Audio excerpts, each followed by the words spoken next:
Ok, ok. Bonsoir, você chegou ao mais do mesmo. Que Deus abençoe. Que bom que estamos juntos aqui de novo. Deixa eu dar boa noite pro Neto, pra Landa, pra Juliana, pra Nara, pro Claes também, lá no Facebook, pra Fátima Rocha, pra Kelly, pra Príncia. E aí, beleza, Neto? Como é que você tá? Pra Amanda também, que chegou aqui. Bonsoir, bonsoir, bonsoir. Que coisa boa. Oi, Priscila, que Deus te abençoe. Maria Lúcia também, que Deus te abençoe. Davi, meu primo, Peçanha. Falei igual aqueles nomes em inglês, né? Davi, o primo, Peçanha, né? Lutador de boxe, né? Eles apresentam assim, né? Deus abençoe vocês, irmãos. Prazer estar aqui mais um final de tarde aí, no Brasil já de noite, né? Espero que vocês estejam jantando aí no Brasil muito bem. Aqui a gente ainda tá. Agora deixa eu apresentar aqui um negócio aqui, ó. Finalmente, o Felipe, que depois assiste, vê aqui, ó. Kátia trouxe pra mim meu chimarrão. Tradição puramente carioca. Eu não sei porque eu adoro chimarrão, não tem nada a ver com isso. Mas tá aqui um chimarrãozinho, um chimazinho pra gente tomar. Passei a tarde tomando chima, bom demais. Obrigado, Kátia. Bom, o programa produzido, mais do mesmo, é produzido pela Igreja Reformada Luz para as Nações aqui em Montreal. E, como você já sabe, tem um propósito principal de falar mais da mesma Escritura, mais das mesmas doutrinas e mais do mesmo Jesus Cristo, este encarnado, né? A única novidade que a gente busca aqui é novidade de vida. E de vez em quando rola uma novidade como essa aqui. Maravilhosa, um chimarrãozinho, um chimazinho para a gente ficar feliz. Deixa eu dar boa noite também para a Adriana, que chegou aqui. Boa noite, tudo bom, Adriana? Que Deus abençoe, paz do Senhor a todos. Então, mais do mesmo é sempre ao vivo, como você sabe, direcionado primeiramente aos irmãos da ILPN, mas como está na internet é para que você participe com a gente também, seja sempre muito bem-vindo a nos acompanhar de segunda a sexta, às 18 horas e 2 minutos no horário de Montreal, às 20 horas e 2 minutos no horário de Brasília. Livínia também, boa noite, que Deus te abençoe. Chimarrão é muito comum no sul, eu sei disso, mas eu não sei, eu fiquei fissurado em chimarrão, seu Jorge. Quando tomei a primeira vez, eu falei, poxa, não, tem que trazer esse negócio para mim. E pronto, aí quando eu fui ao sul, comprei uma cuia de gaúcho, uma bomba de gaúcho, só não sou gaúcho, por dentro eu virei.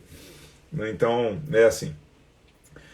A gente começa às 18h02 para marcar, né, o Salmo 18:2, que fala pra gente: o Senhor é minha rocha, a minha fortaleza e o meu libertador, o meu Deus, o meu rochedo em quem me refugio, o meu escudo, a força da minha salvação, a minha torre de proteção.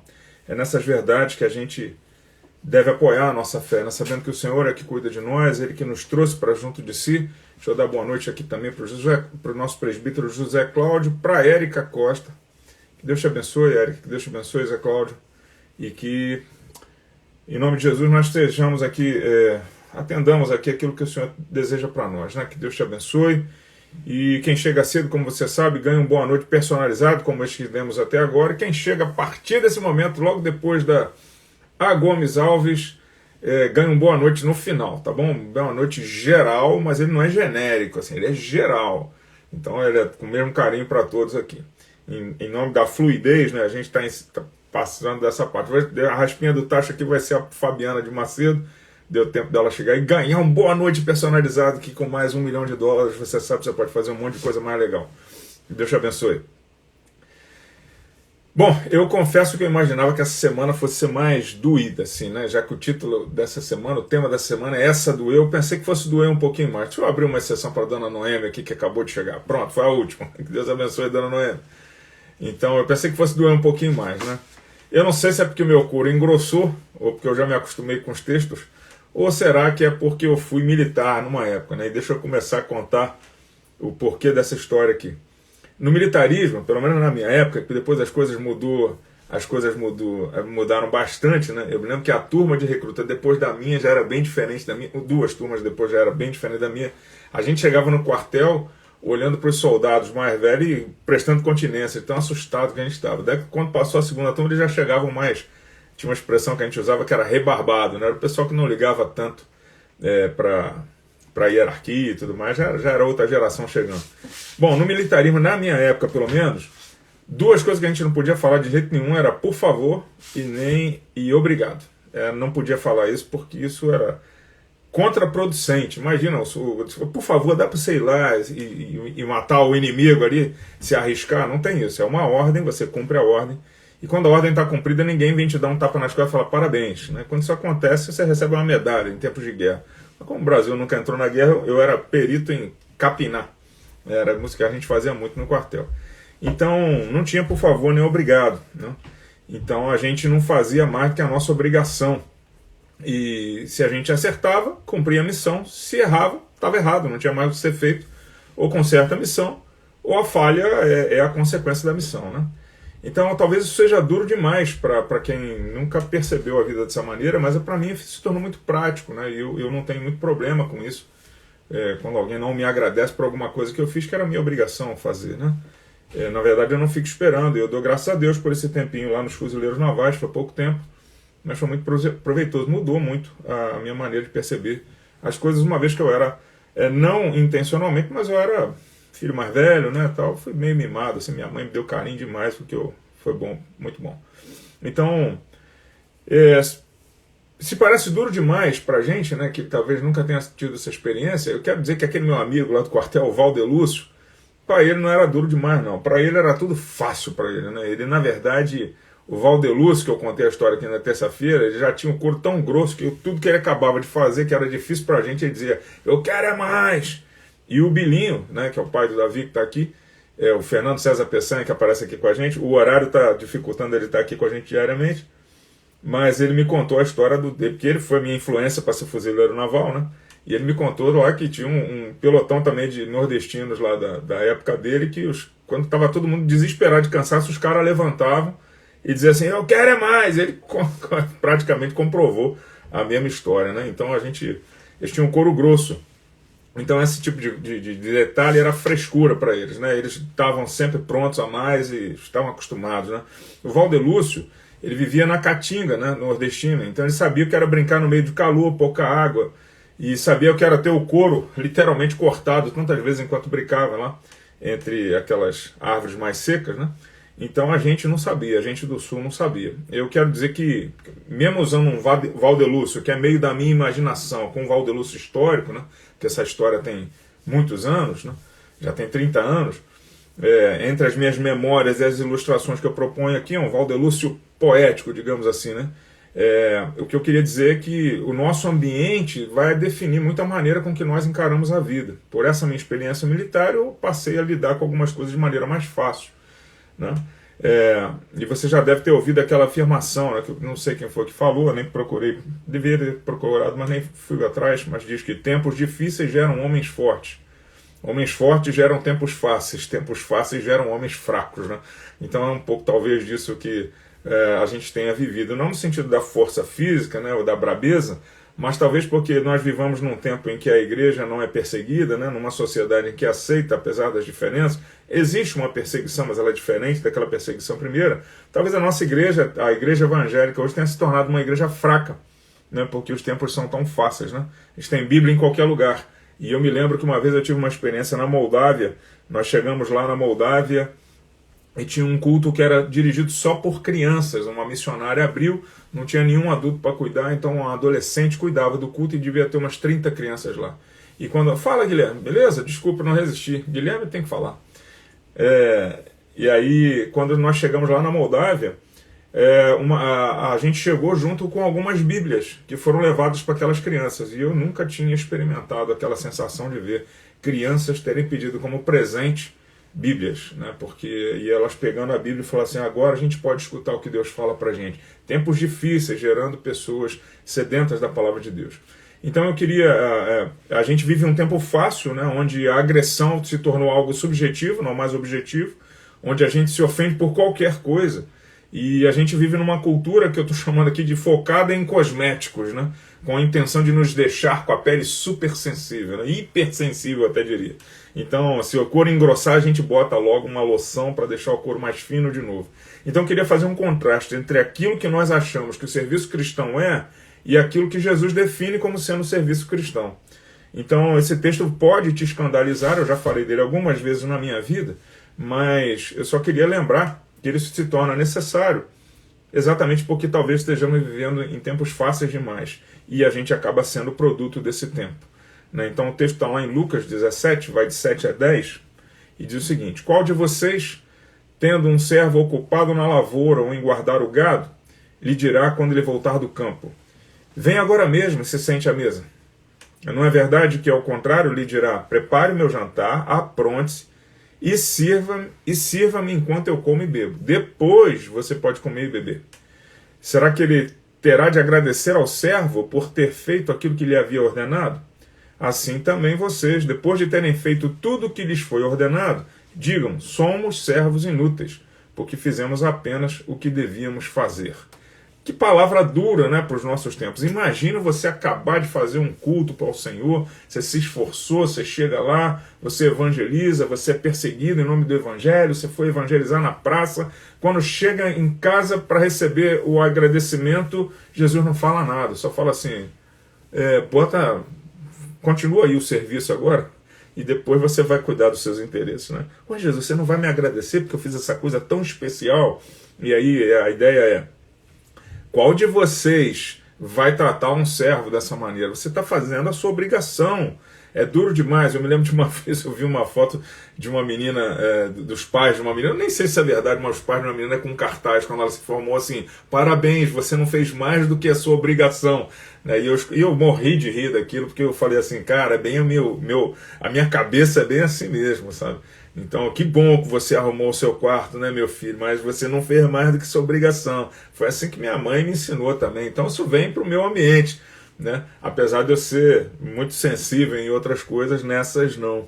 Então, o que Jesus diz para a gente é extremamente agressivo dentro da nossa sociedade. Primeiro, que ele está considerando uma relação de serviço entre aquele senhor e os seus servos, né? Ele está considerando uma relação de serviço entre Deus e nós. Então nós somos servos. A palavra servo, ela é traduzida de uma maneira um pouco mais doce, mas a palavra grega para isso é a mesma palavra que gera a palavra escravo. Então, assim, qual de vocês, tendo um escravo, vai dizer para ele primeiro cuidar dos interesses dele e depois servir o seu jantar, mesmo que ele tenha trabalhado o dia inteiro no campo? Não, ele cuida dos meus interesses, porque eu sou o Senhor, e depois ele cuida da própria vida. Então, é duro isso pra gente. Como é que isso mexe com a gente? Como é que a gente acha que está fazendo um trabalho voluntário para Deus, quando na verdade só está dizendo: não, você é meu servo.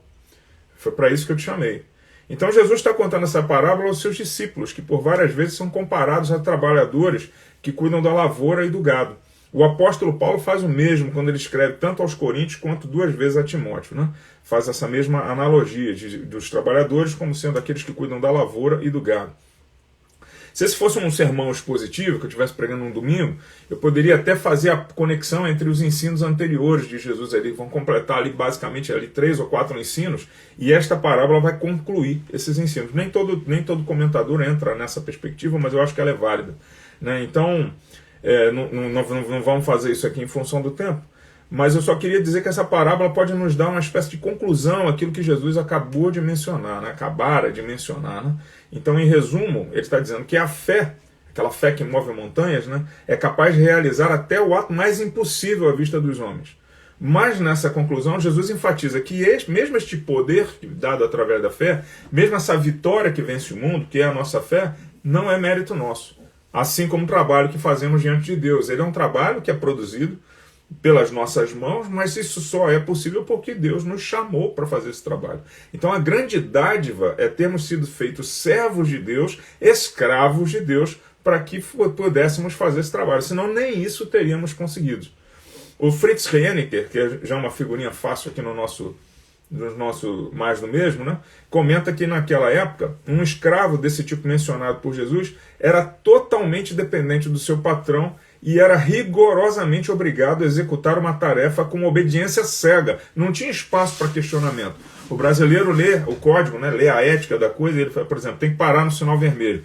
Mas aí a gente, principalmente no Rio, fala assim: não, se for depois de 11 horas, não preciso parar no sinal vermelho. Depois justificou-se através da violência. O problema é que a gente também não para fora dos outros horários. Para que isso? Né? A gente interpreta a lei e faz dela o que a gente quer. Nesse caso aqui, não, era outro padrão, né? Então, assim, era obediência cega. O patrão mandava, o servo executava. Em troca do trabalho, o escravo vitalício tinha direito a comida, bebida e um lugar para habitar. Você estaria satisfeito se Deus só te desse isso? Comida, bebida e um lugar para habitar na presença dele? Talvez a gente queira um pouco mais, né?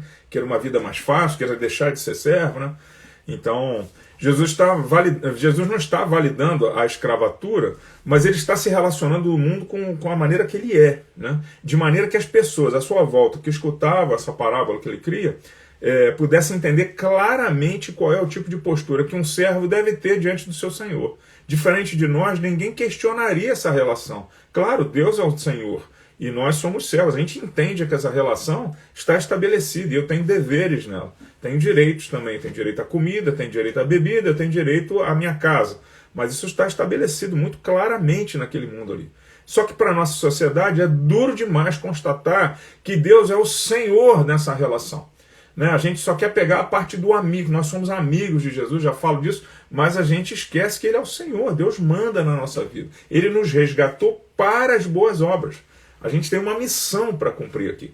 Se não estamos cumprindo essa missão, é porque Deus é misericordioso, extremamente paciente, e talvez use um detalhe como esse aqui no mais do mesmo, alguma palavra que você escute de alguém melhor do que eu para te dizer, olha, você está numa relação de serviço com Deus agora, só não está se dando conta disso porque talvez esteja escutando demais o que a sociedade que vive te empurrando cosméticos para deixar a pele hipersensível está te ensinando. Jesus pergunta se o patrão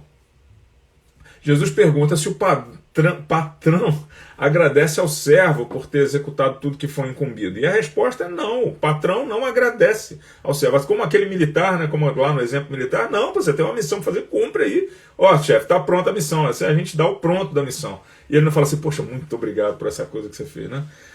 Então tem muito a ver com essa questão militar lá. Não é necessário agradecer pelo que deveria ser feito, nem pedir favor, é o que Jesus está dizendo, porque é a tarefa do servo.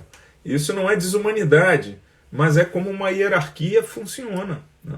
Então há uma hierarquia no reino de Deus e é simples assim, está estabelecida. A Trindade reina soberana, essa é a hierarquia, a Trindade reina soberana e nós, como seus servos, obedecemos.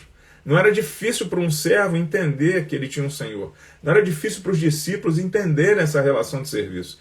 Não era difícil para entender que Jesus, como sendo mestre deles, mandava na vontade deles. Eles foram arregimentados, é a linguagem que Paulo vai usar. Ninguém que foi arregimentado para o exército cuida dos seus próprios interesses, mas agora serve ao Senhor que o arregimentou. Diz lá no texto de 2 Timóteo.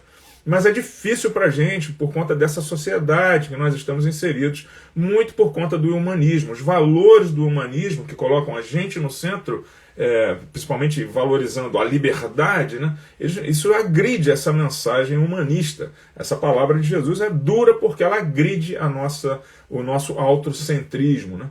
E coloca, na verdade, o que a gente está tentando fazer é inverter essa relação, dizendo que Deus é aquele que me dá coisas, Deus é um meio pelo qual eu recebo coisas, ou seja, sou eu que sou servido o tempo todo, ainda que isso também aconteça no Evangelho em outra perspectiva.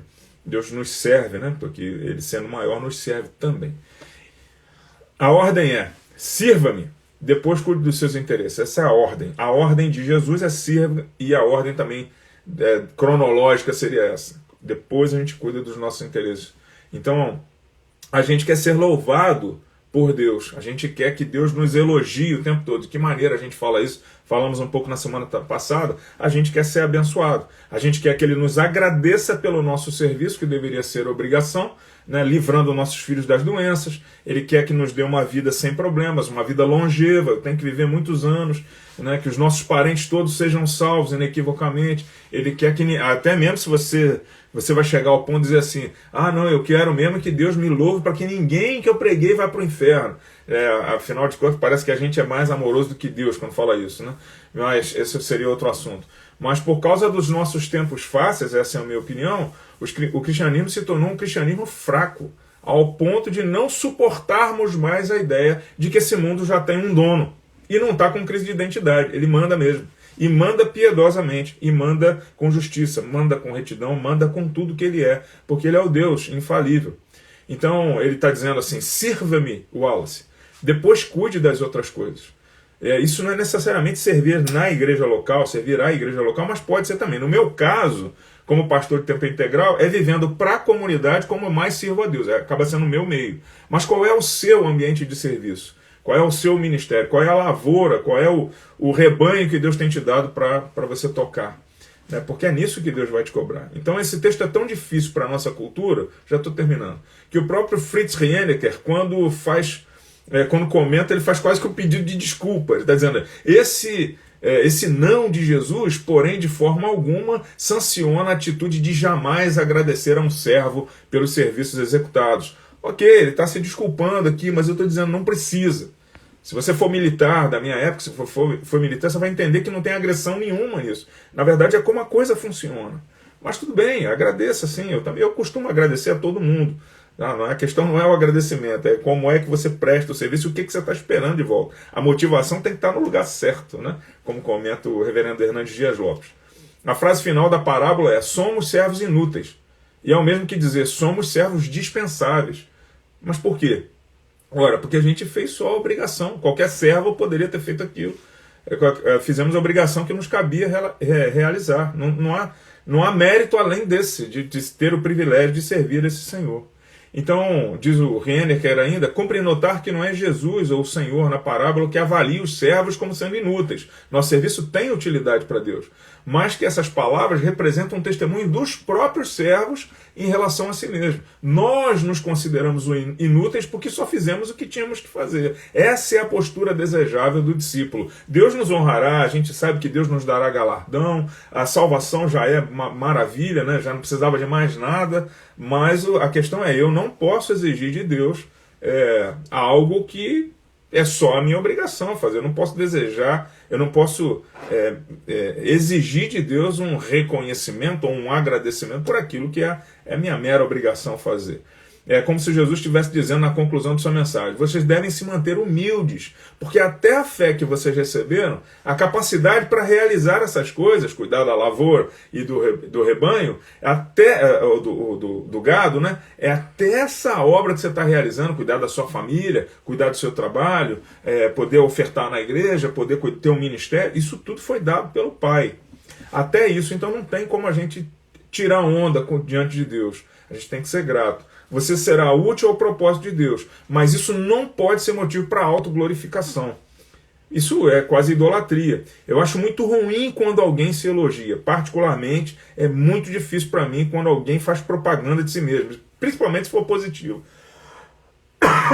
E, geralmente, eu faço até cara feia. Quem me conhece sabe que eu não suporto ver uma pessoa se autoelogiar. O que Jesus está nos lembrando é que nós somos escravos de Deus Todo-Poderoso. E esse é o nosso mérito, irmãos. Então deixamos de lado esses valores herdados da sociedade especializada em nos sensibilizar, em tornar nossa pele sensível. A gente está buscando aqui o couro grosso, né? E lembremos mais do recruta Valdelúcio, do Pedro, do apóstolo Paulo também e do próprio Jesus. Então, em outras palavras, eu quero estimular os irmãos que deixemos de ser mimados, né? Passemos a executar com esmero aquilo que nos foi delegado quando Deus nos chamou para si, a nossa vocação.